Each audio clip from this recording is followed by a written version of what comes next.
Now I'm going to speak to Vuyolwethu Zungula, the African Transformation Movement leader. They have written to the acting public protector asking for an investigation into potential or alleged or suspected maladministration and abuse of unjustifiable exercise of power. That is the headline of their letter. Mr. Zungula, good afternoon. Welcome to today. Well, you've taken this step with a number of questions. You've got 8 key questions I've seen in your letter addressed to Advocate Kollega Galega, the acting public protector. Why have you decided to take on this step?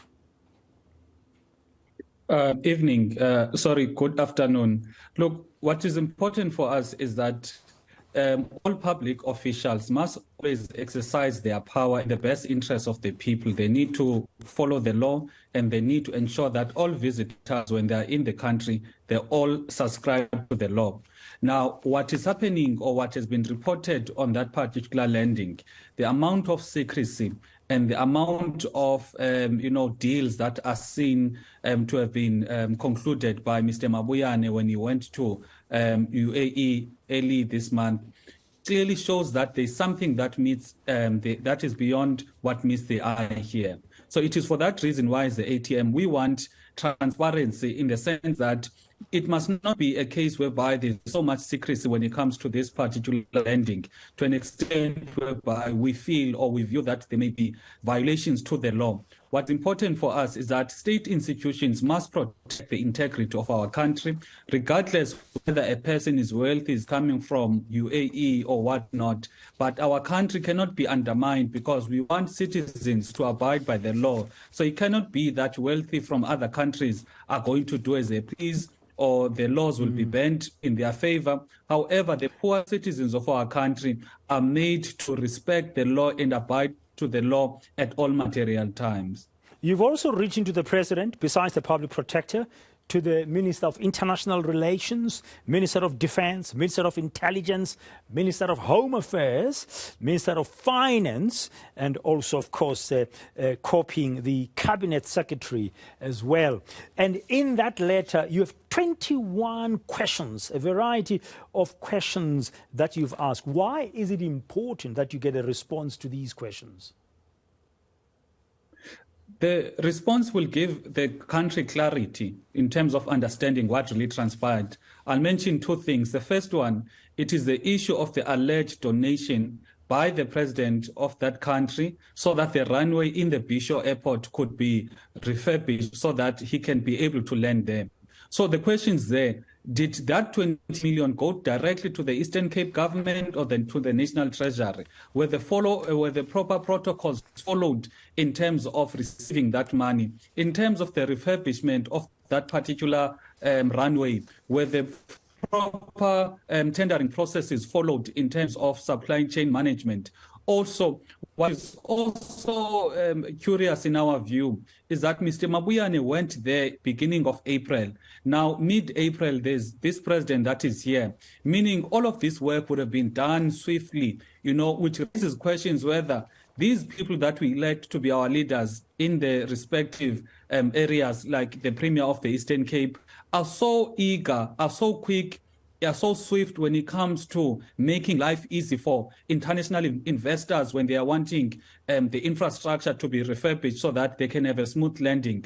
But they are so slow in terms of improving the infrastructure of our own citizens. In the Eastern Cape, children have to cross rivers in order for them to go to school.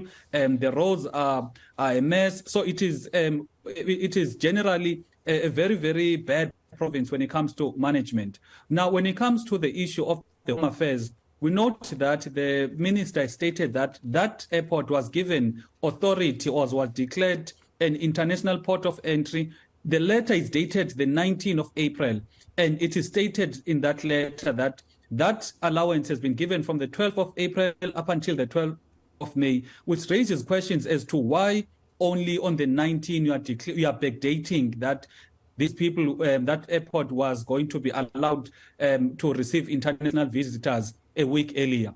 And lastly, on this particular issue, there's also the question of the Border Management Authority Act, which compels the minister, if he's going to declare any point as a point of entry, he must, 30 days, publish a gazette and give the citizens 30 days for them to comment before such declaration. Up until this day, we've not seen such a gazette. Therefore, it raises questions whether did the proper protocols, were they followed to the T when it comes to this particular lending? Okay, now, are you worried we could be facing another waterproof lending like the Gupta family did? Or you just want more transparency? Because we understand the UAE has invested quite a lot of money in the Eastern Cape. Whether they invest, it does not mean our laws must be, undermined. You'll recall that even South Africans go invest in other countries. They don't disrespect the laws of those countries. They abide by the laws of those particular countries.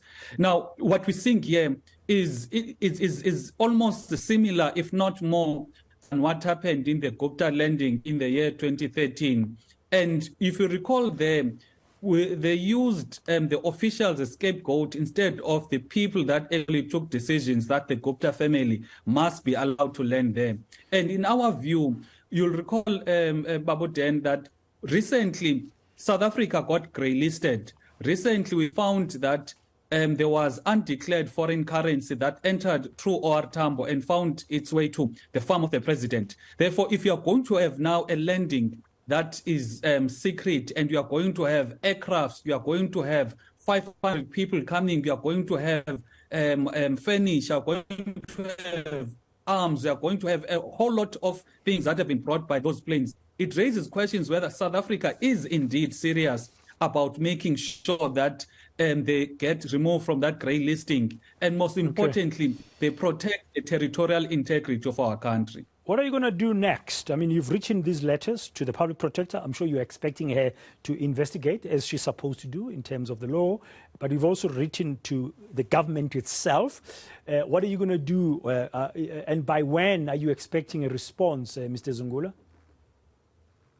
There's no indication as to when the response will be received. However, we're going to use the parliamentary channels because we've given the public protector our views, we've given the cabinet our views. So the other element that is now outstanding, it is using parliamentary channels to ensure that there's accountability on the side of all public representatives, all ministers, all premiers, to make sure that they did everything in accordance to the law.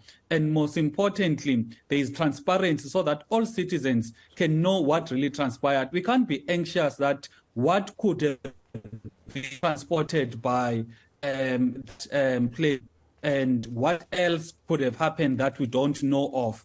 And what are the deals that have been signed by Mr. Mabuyane with that president of that country at the expense of, of our laws and our integrity as a country? We can't be disrespected as a country. We can't just allow people because they've got money. Politicians are going to bend the laws to please those people. So the fact that Mr. Mabuyane and other officials say this visit was perfectly legal, nothing untoward, you don't buy that. You want transparency. You want things to be laid bare on the table, exactly what happened and who did what and who signed what. The statement by the Premier's office, it is very vague. It is not giving any tangible information that would give confidence to anyone that indeed here there was no law that was broken. Right.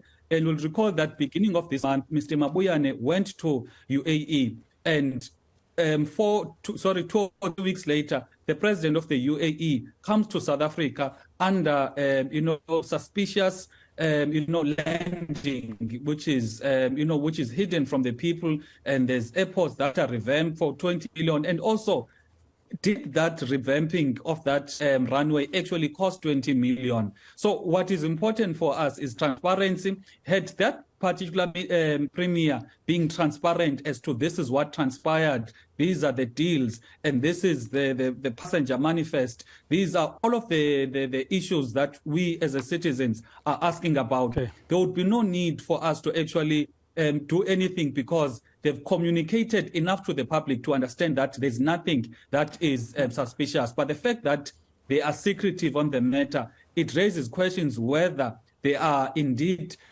laws that have been broken, and what else are we missing? That is the biggest question here.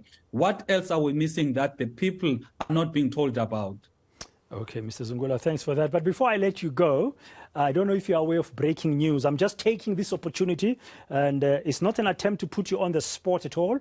At the bottom of our screens now, there's a crawler that says Mogale City has a new mayor who's been chosen after the DA councillor there who was mayor, Tyrone Gray, was ousted during a motion of no confidence. Now, your party, Mr. Zungula, that you lead now is in the mayoral seat in Mogale City, and that's a breaking news story now on the bottom of our screens. Denny Tupane is the new mayor of Mogale City. Your reaction, please. Look, Mr. Denny Tupane has proven himself that he's a servant of the people. He was previously in MMC, and he turned around that department and made sure that he provided services to the people. And his conduct and his work ethic has ensured that, in fact, has made him that he's the ideal candidate that is supported by other parties. Now, what we need to recognize here is that ATM in that municipality has got only one seat. The fact that the other parties saw it fit to elect him as a mayor, it speaks to the amount of work that is done, and the fact that he's not going to be a mayor of a certain party, rather he's going to be the mayor of the entire city and ensure that he delivers services to everyone without discrimination. So we just need to congratulate Mr. Tupane and ensure that and emphasize that he's a servant of the people. He's indeed going to serve the people of Mogale City. Will he survive? We've seen this tumultuous period affecting all these metros in terms of the multi-party coalitions. You have a single seat, as you said, in the council of Mogale City. Will Mr. Tupane survive as a mayor? Do you have enough support from the other parties that have banded behind him?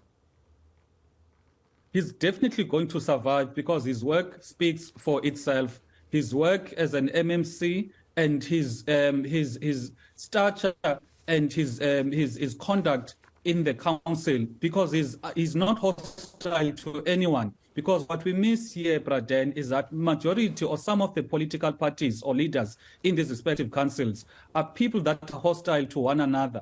And you find that they are unable to have good working relations across all parties. Whereas if you examine the character of Mr. Tupane, he's able to relate to each and every person. That is why, in our view, we believe that the parties that are there in Mogale City are sick and tired of mayors of certain classes or certain parties. They wanted a mayor that will represent the entire population of that municipality, and we are very sure that he's definitely going to do a very good job. He's going to turn around the municipality, and the people of that municipality will be satisfied, and the parties will be happy, because if the people are happy, there's no reason for the parties not to be happy.